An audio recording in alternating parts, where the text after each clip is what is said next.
Assalamualaikum warahmatullahi wabarakatuh. Alhamdulillahirabbil alamin. Allazi nahmaduhu wa nasta'inuhu wa nastaghfiruh wa na'udzu billahi min syururi anfusina wa min sayyiati a'malina. May yahdihillahu fala mudhillalah wa may yudlil falan tajida lahu waliyyan mursyida. Asyhadu an la ilaha illallah wa asyhadu anna Muhammadan abduhu wa rasuluhu la nabiyya ba'da. Allahumma shalli wa sallim ala hadzal nabiyil karim wa ala alihi wa ashabihi ajmain. Bapak-bapak, ibu-ibu serta generasi muda yang saya hormati, baiklah pada kesempatan yang berbahagia ini kita akan membacakan hadis yang ke-41 dari hadis Arba'in dengan judul Mengikuti Perintah Allah Merupakan Pondasi Keimanan. Baik, kita bacakan matannya. Bismillahirrahmanirrahim. An Abi Muhammadin Abdillah bin Amru bin al-Asi radhiyallahu anhuma qala Rasulullah sallallahu alaihi wasallam la yu'minu ahadukum hatta yakuna hawahu taba'an lima ji'tu bih. Diriwayatkan dari Abu Muhammad Abdullah bin Amr bin al-As radhiyallahu an berkata, Rasulullah sallallahu alaihi wasallam bersabda, tidak beriman seseorang dari kalian sebelum hawa nafsunya mengikuti ajaran yang kubawa. Hadis sahih ini diriwayatkan dari kitab Al-Hujjah dengan sanad yang sahih yang disusun oleh Al-Fat Nas bin Ibrahim Al-Maqdisi. Penjelasan kata dalam hadis. La yu'min artinya tidak sempurna dan sahih imannya. Hawa nafsunya, yaitu apa yang dicintai oleh dirinya, digandrungi oleh hatinya dan pembawaannya pun menyenanginya. Taba'an, mengikuti. Maksudnya orang itu menjadi pengikut ajarannya dewa Nabi dan seakan-akan hal itu menjadi karakter dirinya. Lima ji'tu bih, apa yang telah kubawa. Maksudnya adalah syariat yang sempurna yang dengannya Allah mengutusku dan bersih perintah dan larangan yang telah dimuat dalam Al-Quran dan Sunnah. B. Pemahaman atau pelajaran dalam hadis. 1. Seorang muslim adalah manusia yang sempurna. Karena dalam diri seorang muslim terdapat sisi-sisi yang ideal. Antara ucapan dan perbuatannya tidak bertentangan. Demikian juga antara pemikiran dan perilakunya. Bahkan ia adalah manusia yang serasi, selaras dan seimbang antara hati, ucapan dan semua anggota tubuhnya. Antara akal, perasaan dan pikiran, antara ruhani dan jasmani. Lisan seorang muslim hanya akan mengucapkan apa yang sesuai dengan keyakinan. Akidahnya akan terrefleksi melalui anggota badannya, sehingga segala tingkah lakunya berada pada jalur yang benar. Ia tidak dikuasai oleh hawa nafsunya, tidak disesatkan oleh bid'ah, tidak terbuai oleh segala kesenangan semu. Semua sikap dan gerakannya mengacu pada hukum-hukum Allah yang tidak terdapat kesalahan sedikit pun. Inilah yang ditegaskan oleh Nabi Muhammad SAW dalam sabdanya, tidak sempurna iman seorang di antara kamu hingga hawa nafsunya mengikuti apa yang aku bawa. 2. Hakikat dan macam-macam hawa nafsu. Kadang-kadang penggunaan kata al-hawa berarti kecenderungan, cinta dan taat pada kebenaran. Seperti yang diucapkan Aisyah radhiyallahu an, aku tidak melihat Tuhanmu kecuali segera menuruti hawamu. Ini diucapkan setelah turun firman Allah, kamu boleh menangguhkan menggauli siapa yang kamu kehendaki di antara mereka istri-istrimu dan boleh pula menggauli siapa yang kamu kehendaki. Quran Surah Al-Ahzab 51. Hadis riwayat Bukhari. Penggunaan kata al-hawa juga bisa berarti kecenderungan untuk memenuhi syahwat. Makna inilah yang sering muncul dalam penggunaan kata-kata tersebut. Juga sering disinyalir dalam berbagai nas syar'i dengan mencerca dan memperingatkan kita terhadapnya. Karena hawa nafsu lebih cenderung pada keburukan dan tidak mengindahkan syariat. Dengan demikian ia merupakan jalan menuju kesesatan dan kesengsaraan. Firman Allah yang artinya, dan janganlah kamu mengikuti hawa nafsu, karena ia akan menyesatkan kamu dari jalan Allah. Sesungguhnya orang-orang yang sesat dari jalan Allah akan mendapat azab yang berat karena mereka melupakan hari perhitungan. Quran Surah Shad 26. 3. Hawa nafsu adalah sumber kesesatan. Barang siapa yang memanjakan hawa nafsunya, maka hawa nafsu akan menyeretnya kepada berbagai perbuatan maksiat dan dosa. Pada dasarnya orang-orang yang menyeleweng melakukan perbuatan bid'ah dan ingkar di manhaj yang jelas dan benar, itu bukan dikarenakan tidak memiliki pemahaman yang jelas dan benar terhadap kebenaran, akan tetapi mereka lebih mengikuti hawa nafsu mereka. Firman Allah, maka jika mereka tidak menjawab tantanganmu, ketahuilah bahwa sesungguhnya mereka hanya mengikuti hawa nafsu mereka belaka.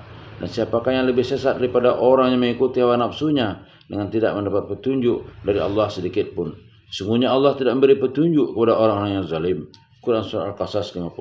4. Mengikuti hawa nafsu sama halnya dengan menjadikannya sebagai Tuhan. Ibadah adalah taat dan patuh. Barang siapa yang taat kepada hawa nafsunya, berarti ia menjadi hambanya. Hawa nafsu akan terus menyertai manusia hingga ia dapat mengendalikannya.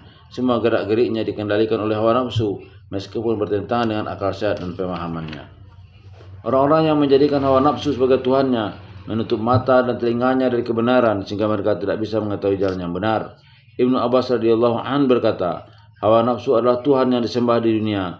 Lalu ia membaca ayat lain, Tidakkah kamu melihat orang yang menjadikan hawa nafsunya sebagai Tuhan? Quran Surah Al-Furqan 43. Rasulullah SAW bersabda, di bawah langit ini tiada Tuhan yang disembah lebih besar bahayanya di sisi Allah selain hawa nafsu. 5. Manusia yang dimuliakan dengan akal tidak selayaknya mengikuti hawa nafsu. Allah Subhanahu wa taala telah memberikan kepada manusia sesuatu yang membuatnya berbeda dari makhluk-makhluk lainnya.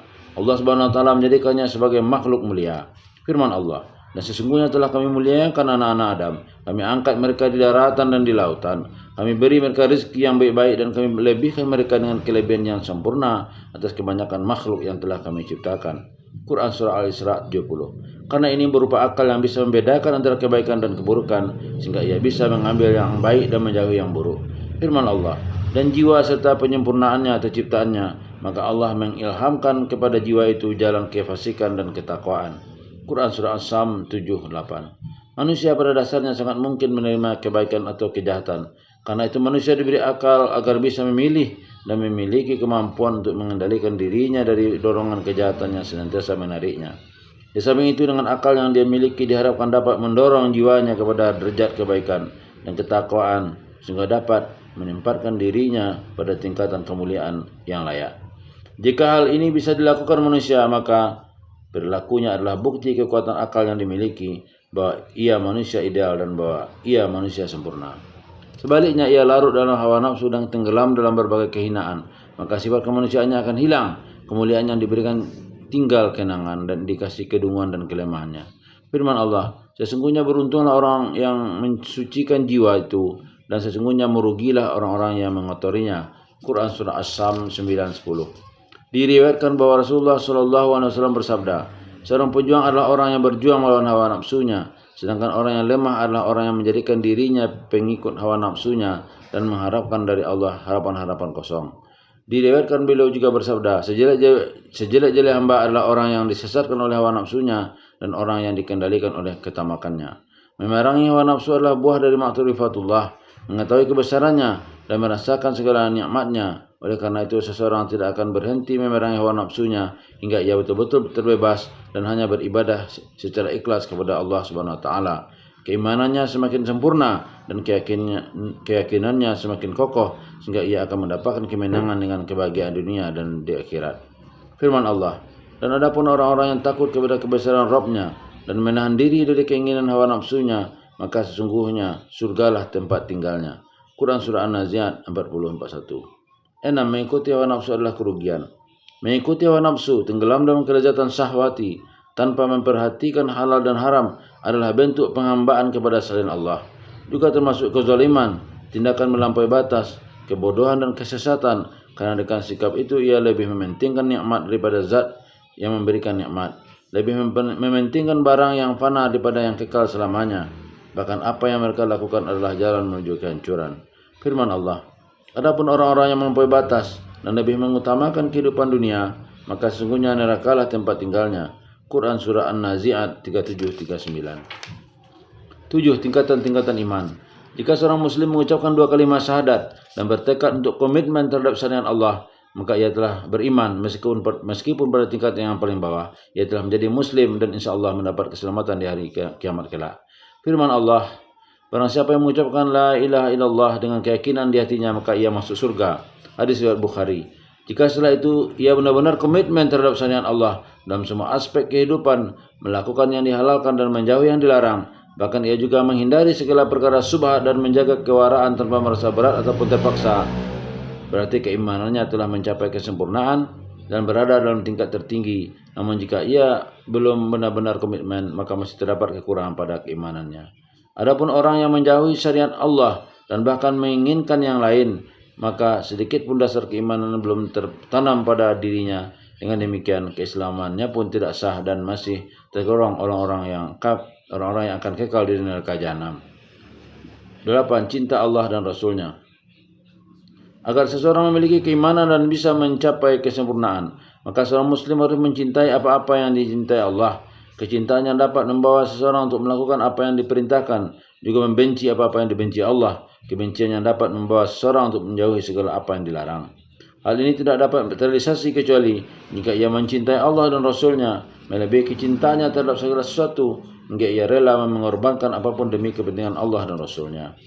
Firman Allah, katakanlah jika bapak-bapak, anak-anak, saudara, istri-istri kaum keluargamu, harta kekayaan yang kamu usahakan, perniagaan yang kamu khawatiri kerugiannya, dan tempat tinggal yang kamu sukai adalah lebih kamu cintai dari Allah dan Rasulnya dan dari berjihad di jalannya, maka tunggulah sampai Allah mendatangkan keputusannya, dan Allah tidak memberi petunjuk kepada orang yang fasik. Quran Surah At-Taubah 24. Anas radhiyallahu an berkata bahwa Rasulullah SAW bersabda, tidaklah sempurna iman seseorang di antara kalian hingga aku lebih dicintai daripada dirinya, anaknya, keluarganya, dan semua manusia. Hadis riwayat Bukhari dan Muslim. 9. Indikasi kecintaan adalah mengikuti. Kecintaan yang benar mempunyai konsekuensi bagi orang yang mencintai untuk mengikuti orang yang dicintai, mengikuti semua apa yang disenangi, baik ucapan, perbuatan maupun keyakinan.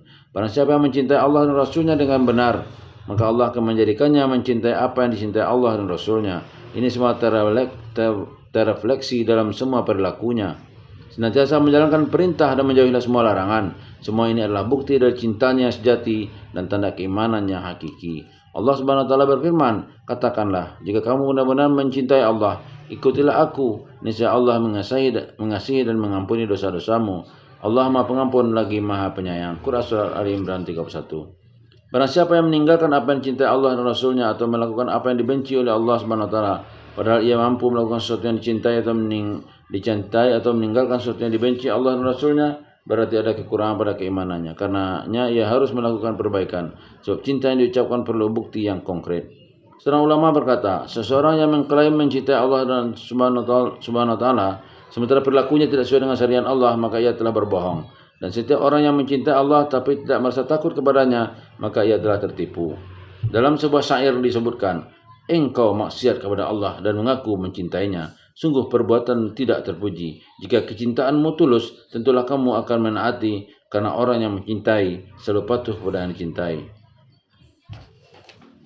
Sebuah kontradiksi yang amat nyata, manakala kita melihat orang-orang yang khusyuk dalam berzikir hingga air matanya bercucuran, kepalanya tertunduk dan mengaku mencintai Allah dan Rasulnya, akan tetapi di sisi lain mereka bergelimang maksiat. Mereka melakukan praktik riba, penipuan, penimbunan barang, ikhtilat, bercampur dengan bukan muhrim tanpa ada alasan yang syar'i, tidak mengindahkan berbagai adab Islami dan lain sebagainya. Semoga Allah memberikan petunjuk kepada orang-orang seperti ini. Amin. 10. Manisnya iman. Iman sangat berarti bagi rohani seorang mukmin. Ia telah lebih segar dibandingkan dengan air dingin di saat orang merasa haus dan dahaga. Ia lebih manis dibanding madu bagi orang yang sudah sekian lama merasakan pahit. Namun kenikmatan itu tidak bisa dirasakan kecuali oleh orang-orang yang keimanannya mencapai kesempurnaan dan benar-benar mencintai Allah dan Rasulnya. Ia tidak mencintai kecuali karena Allah, tidak membenci kecuali karena Allah, tidak memberi atau menolak pemberian kecuali karena Allah. Anas radhiyallahu an berkata bahwa Rasulullah SAW bersabda, 3 hal jika seorang melakukannya maka akan merasakan manisnya iman. Allah dan Rasulnya lebih dicintai daripada yang lain. Seseorang mencintai saudaranya karena Allah dan enggan untuk kembali kepada kekafiran, sebagaimana keengganannya untuk dimasukkan ke neraka. Hadis riwayat Bukhari dan Muslim. 11. Berhukum dengan hukum Allah. Termasuk konsekuensi dari keimanan adalah berhukum dengan hukum Allah dan ridho sepenuhnya dengan ketentuan Allah dalam segala hal. Tidak peduli apakah hukum tersebut berpihak kepadanya atau merugikannya, dan apakah hukum tersebut sesuai dengan hawa nafsunya atau tidak. Firman Allah, dan tidaklah patut bagi laki-laki yang mukmin dan tidak pula bagi perempuan yang mukmin, apabila Allah dan Rasulnya telah menetapkan suatu ketetapan, akan ada bagi mereka pilihan yang lain tentang urusan mereka. Quran Surah Al-Ahzab 36. maka demi Rabbmu mereka pada hakikatnya tidak beriman, sehingga mereka menjadikan kamu hakim dalam perkara yang mereka perselisihkan, kemudian mereka tidak merasa keberatan dalam hati mereka terhadap putusan yang kamu berikan, dan mereka menerima dengan sepenuhnya. Quran Surah An-Nisa 65. 12. Mencintai apa yang dibenci Allah dan membenci apa yang dicintai Allah adalah kekufuran. Sebagaimana kita ketahui bahwa akar keimanan tidak akan tumbuh kecuali dengan mencintai apa yang dicintai Allah dan membenci apa yang dibenci Allah. Sedangkan kesempurnaan iman tidak akan terwujud kecuali dengan melakukan setiap amalan dengan mengacu pada kecintaan yang tidak dimiliki. Barang siapa yang tidak memiliki kecintaan seperti ini, maka ia telah kehilangan akar keimanannya. Sedangkan orang yang mencintai apa yang dibenci Allah, membenci yang dicintai Allah, maka ia benar-benar telah kufur dan sesat. Ia adalah orang-orang yang paling merugi dunia dan akhirat. Firman Allah, dan orang-orang yang kafir maka kecelakaanlah bagi mereka, dan Allah menghapus amal-amal mereka. Yang demikian itu adalah karena sesungguhnya mereka benci kepada apa yang diturunkan Allah atau Al-Quran, lalu Allah menghapus pahala-pahala amal-amal mereka. Quran Surah Muhammad 89. Sesungguhnya orang-orang yang kembali ke belakang kepada kekafiran sesudah petunjuk itu jelas bagi mereka, setan telah menjadikan mereka mudah berbuat dosa dan memanjangkan angan-angan mereka. Yang demikian itu karena sesungguhnya mereka orang-orang munafik itu berkata kepada orang-orang yang benci kepada apa yang diturunkan Allah, orang-orang Yahudi, kami akan mematuhi kamu dalam beberapa urusan, sedang Allah mengetahui rahasia mereka. Bagaimanakah keadaan mereka apabila malaikat mencabut nyawa mereka sedang memukul-mukul muka dan punggung mereka? Yang demikian itu adalah karena sesungguhnya mereka mengikuti apa yang menimbulkan kemurkaan Allah, dan karena mereka membenci keridhaannya. Sebab itu Allah menghapus pahala amal-amal mereka. Quran Surah Muhammad 25-28. 13. Contoh yang ideal. Para sahabat Rasulullah SAW adalah contoh ideal dalam mencintai Allah Subhanahu Wa Taala dan Rasulnya. Kecintaan mereka hanya terhadap berbagai masalah yang diridhai Allah. Kebencian mereka adalah terhadap berbagai yang dibenci Allah.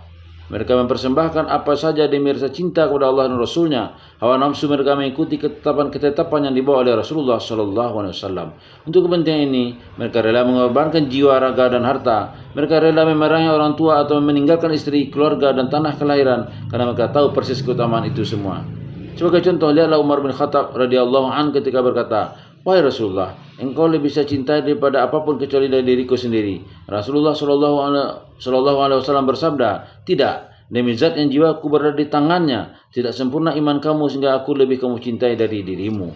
Umar radhiyallahu anhu terdiam sesaat, merasakan bahwa Rasulullah SAW patut lebih utamakan dari segalanya, karena dialah yang telah menyelamatkan dirinya dari siksa neraka. Lalu ia berkata, sekarang engkau lebih aku cintai daripada diriku sendiri. Rasulullah SAW bersabda, sekarang sudah sempurna imanmu, hai Umar. Hadis riwayat Bukhari. Wajarlah jika mereka ini mendapat pujian dari Allah secara langsung. Bahkan pujian itu diabadikan dalam ayatnya. Orang-orang yang terdahulu, lagi yang pertama-tama masuk Islam, dari golongan Muhajirin dan Ansar, dan orang-orang yang mengikuti mereka dengan baik, Allah ridho kepada mereka dan mereka pun ridho kepada Allah, dan Allah menyediakan bagi mereka surga-surga yang mengalir sungai-sungai di bawahnya, mengalir sungai-sungai di dalamnya selama-lamanya. Mereka kekal di dalamnya, itulah kemenangan yang besar. Quran Surah At-Taubah 100. 14. Setiap muslim diharuskan menyesuaikan setiap perbuatannya dengan Al-Quran dan As-Sunnah. 15. Barang siapa yang mengakui kebenaran syariat Allah dengan hatinya, mengucapkan pengakuan tersebut dengan lisannya, namun perbuatannya tidak sesuai dengan syariat yang diyakininya, maka ia adalah orang yang fasik. Barang siapa yang perbuatannya sesuai dengan syariat, namun dalam keyakinan dan pikirannya ia mengingkari kebenaran syariat Allah, maka ia termasuk munafik. Barang siapa yang memperlakukan hukum Allah sesukanya, ia termasuk zindik. 16. Termasuk konsekuensi dari keimanan adalah membela dan mempertahankan syariat Allah Subhanahu Wa Taala. Bila taufiq wal hidayah. Assalamualaikum warahmatullahi wabarakatuh.